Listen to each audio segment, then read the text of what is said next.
Hey, hi, everybody. This is Lou Adler.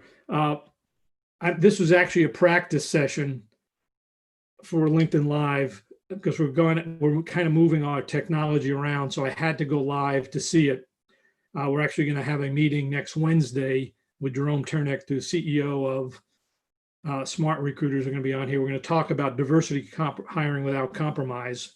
But I wanted to kind of, if you're watching this program at all, let me open the chat because I've got to find that so I can see what you guys are saying to me, if anything. Well, we do a lot of people, so I appreciate you coming on.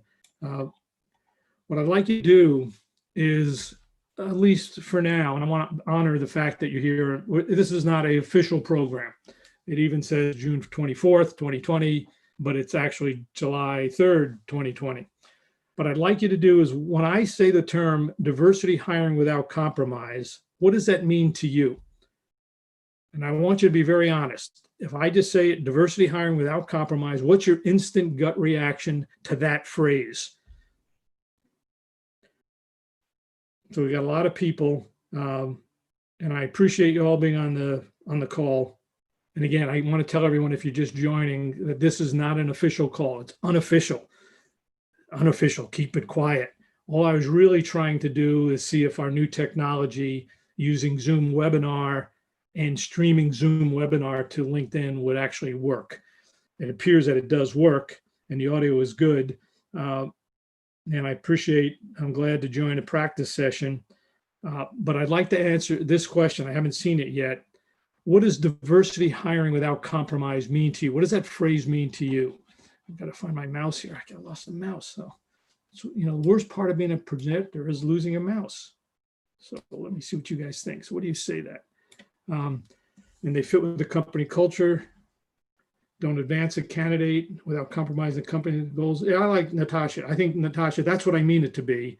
And I don't think I have the words here yet because this is a preliminary deck.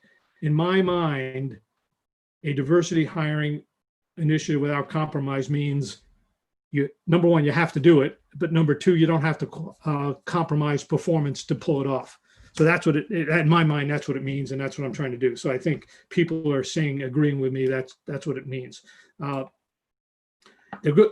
All people are qualified without looking at my culture. Well, I think the culture is important, but I think some people can say, hey, they got to fit with the culture. No, maybe your culture has to fit with them. So maybe that's the way to look at it. I like that idea. So whoever said that, thank you. I'll give you an idea here, and I'm not positive what this deck is. So in some way, I'm kind of going blind here. But this slide, the picture that I put over there, I had drawn 22 years ago, where everything was coming about with the internet, with job boards, with applicant tracking systems. And I didn't believe it was the right approach to do it. And I look 22 years later, and that slide isn't dramatically different. So I've been promoting an idea, and you can see I'm pretty old. I'm as old as I look, maybe younger. No, I'm probably older than I look, but I definitely am old, relatively speaking. I have this concept of win-win hiring, which means you hire people not for the start date, not to meet a quota, not to meet compensation level, but hire for the first year anniversary date, where the candidate and the hiring manager both agree it was a great decision. So it's a year later. Somebody says they can't hear anything, but obviously some of you can hear stuff, right? Yeah, I hear people again. So I'm going to just end it with here, and then I'll kind of describe it. But on Wednesday, so make sure you follow me, because the only way you'll see me, I think, the old way is, which it depends on how old way you're talking about, Pamela. Before the internet, yes, I totally agree with you. That old way, before the internet, because most people say, all we're doing is seeing more candidates applying. And let me do this. I'll end this. I want to show you this one slide of where I think this is most critical. Everything has to change. And I've shown this slide to close to me and my team, a bunch of people who work with me.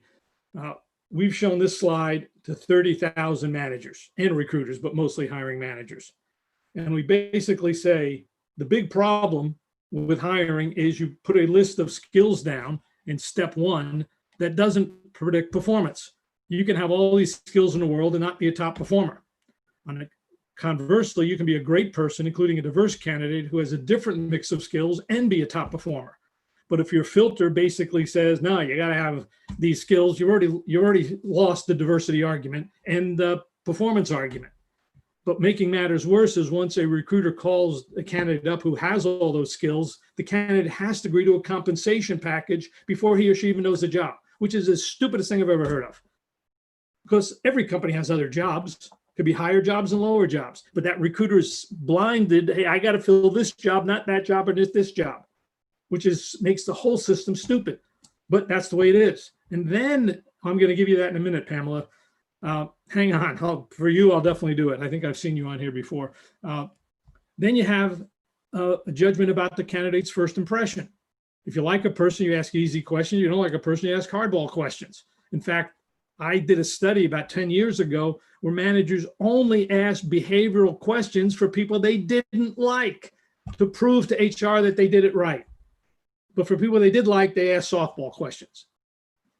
But then I asked hiring managers, tell me about the best people you've hired. The best people, after you've worked with them 6 months a year, tell me what they look like. And they all say this: they deliver results. They work well with teams. They're good managers. They plan to organize their own work and to manage and develop other people.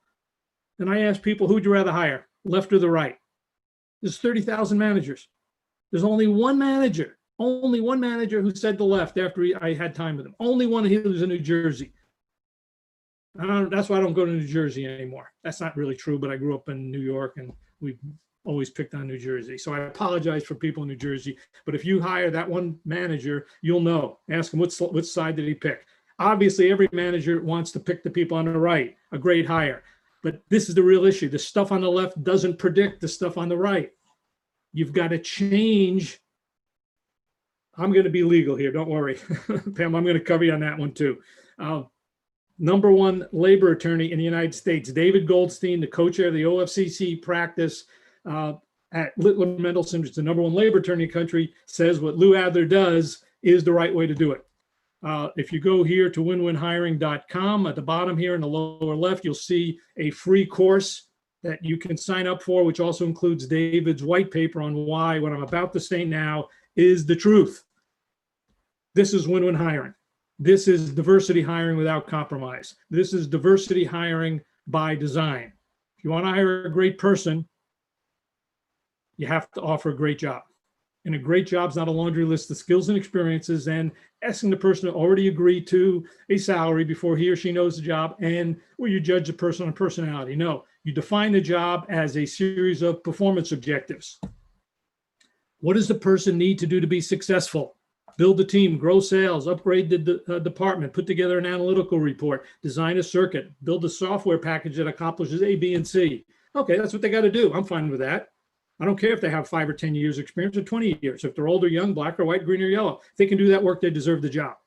That's what David Goldstein, number one labor attorney, the co-chair of the OFCC practice at Littler Mendelsohn, said is why this is more objective and without prejudice and opens up the door to more minority candidates. Our whole process is we source candidates who would see this job as a career move. We interview based on their ability to do that work.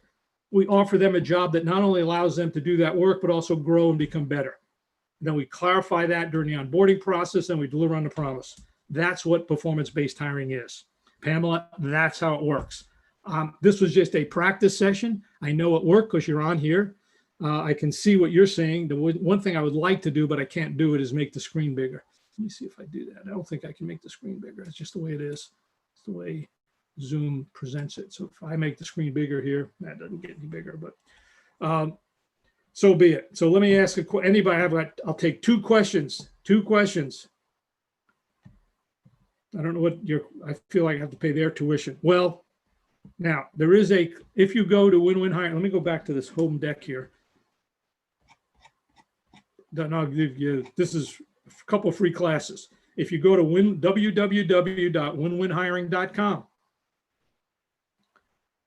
you go to www.winwinhiring.com and you'll see 2 free classes. One is for job seekers and how to make sure you're interviewed accurately.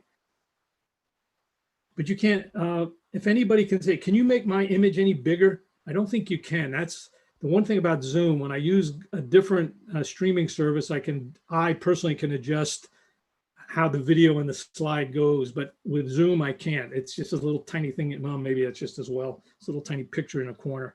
I'm going to do one thing. I'm going to change this. So if anybody has any questions, I'm going to stop sharing. I'll still be live. I want to see what the image looks like. I just want to see this. This might be helpful. So I'm going to stop sharing. This is a test now, so I need your help on the test. I'm going to stop sharing. At least I'm stop sharing the screen, but I'm still live. I want to just see what you see. Okay, that's pretty big. Oof, that's too big. But nonetheless, we're there. So at least I know what it is. If I go share here. Okay, I'm going to take a few questions. I'm done for today. This is the practice session. It worked. Hara Prasad, I can only, maybe I can't. I'm not on LinkedIn right now. I'm watching it through a restreaming service, but the audio is good, full size. Yeah, I see the picture. I can see what I'm seeing, but what I'm trying to do, if anybody has a way to do this within Zoom, where I can have the slide about 2/3 and the people talking about 1/3. I can't do that right now. It's about 10-1. Nonetheless, any questions about hiring? I can answer 2 questions. I'm going to share a screen again, just see what happens here.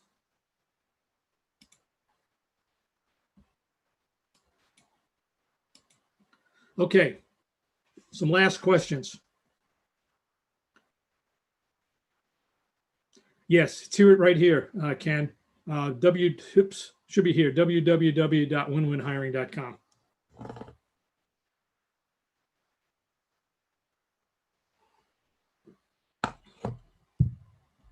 Hara Prasad, I think you kind of know what's happening. If you can send me an email, just go to LinkedIn and send me a message on LinkedIn. But this, you can't, I don't think, now I'm talking technical, but I'll still talk hiring too.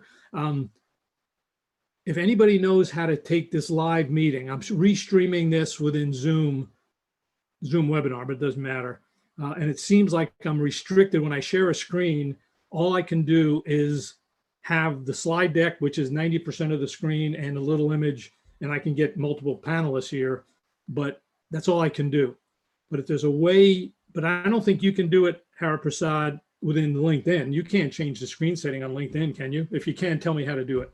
And Ken, here's the website. This is an introduction. This is for job seekers, how to get ready. Here's an introduction to performance-based hiring. And Pamela, if you're still on, this is the one that has the, when you go to this class, you'll see the you have to sign in. You'll have to sign into the white paper, or, excuse me, you have to sign into the class, but you'll see a download of that white paper from Littler Mendelsohn. So I've talked to the #1 labor attorney in the country to validate that what I talk about is true.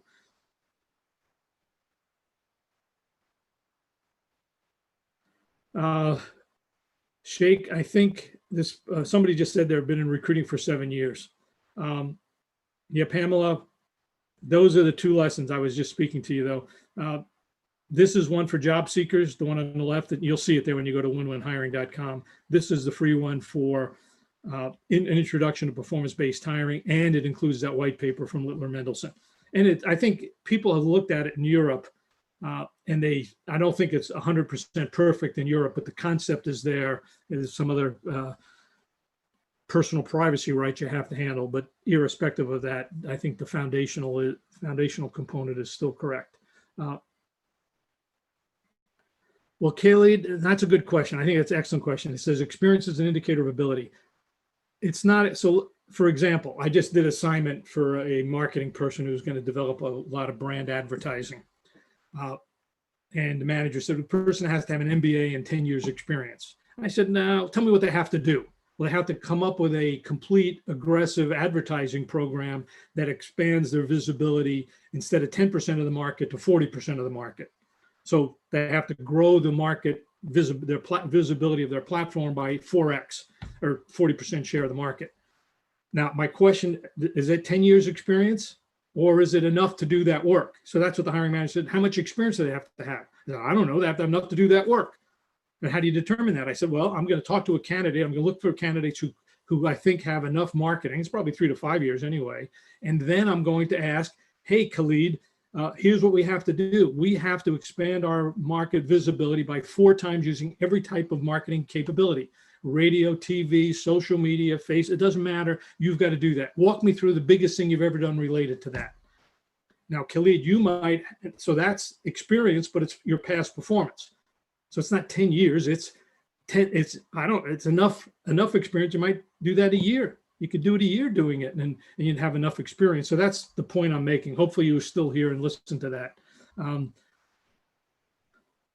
Okay, so I'm one last question. I'm going to be back on Wednesday. And if you go to, I didn't share that.